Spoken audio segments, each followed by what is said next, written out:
Agak lucu ya jalan berpikirnya Om ini. Jadi gini ya Om, tadi kamu bilang bahwa kalau misalnya selama menghujat tidak menunjukkan kebencian secara sara, ya kan, itu gak masalah. Gue lagi nungguin mbaknya jawab pertanyaan gue soal ujaran kebencian. Gak balas-balas, ya udahlah buat PR aja ya. Kembali ke topik. Saya bilang menghina, menghujat dan mencaci presiden itu bukan suatu kejahatan. Ya lengkap mbak. Presiden loh, bukan orang secara personal. Dan itu boleh. Kenapa boleh? Undang-undang tidak melarang, bahkan undang-undang memperbolehkan. Silakan mbak download Undang-Undang Nomor 1 Tahun 2023 pasal 218 sampai 220, pasal 218 ayat 1. Setiap orang yang di muka umum menyerang kehormatan atau harkat dan martabat diri presiden dan atau wakil presiden bla bla bla bla. Perhatikan baik-baik kenapa ada kata diri sebelum presiden dan wakil presiden.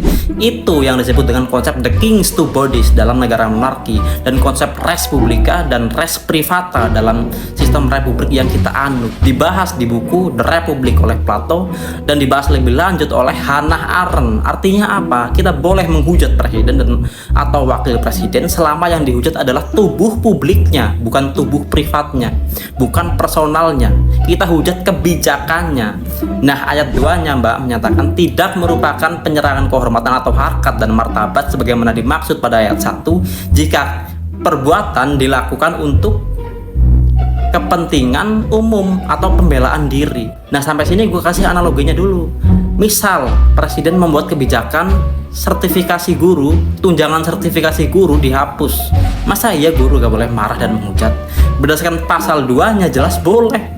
Lebih jahat mana menghujat dan merampas hak? Lebih jahat mana? Lebih jahat mana ketika presiden menipu publik dengan janji kampanye? Keluarga korban pelanggaran HAM rutin menggelar aksi kamisan dan gak ada tanggapan, padahal waktu kampanye itu yang dijanjikan. Lebih jahat mana? Lanjut ke pasal 219. Silahkan dibaca. Sumir, iya, yang berisi penyerangan kehormatan atau harkat dan martabat presiden atau wakil presiden. Nah, di sini baru nggak ada kata diri tuh, emang nggak jelas tuh. Penyerangan seperti apa yang dimaksud juga nggak jelas. Untungnya mbak, di pasal 220 ayat 1, tindak pidana sebagai mana dimaksud hanya dapat dituntut berdasarkan aduan. Ayat 2-nya, pengaduan dilakukan secara tertulis oleh presiden dan atau wakil presiden. Artinya apa mbak? Ini menjelaskan bahwa ditulis secara personal, bukan sebagai lembaga, oleh presiden dan wakil presiden secara personal. Sekarang kalau presidennya nggak mempermasalahkan, biasa aja, nggak merasa terhina, terus kenapa kalian yang ribut? Nah, kita lagi bahas presiden mbak, bukan orang. Merujuknya ke pasal-pasal yang tadi, khusus untuk presiden dan wakil presiden. Jadi jangan samakan hujat menghujat antara orang dan orang. Beda mbak.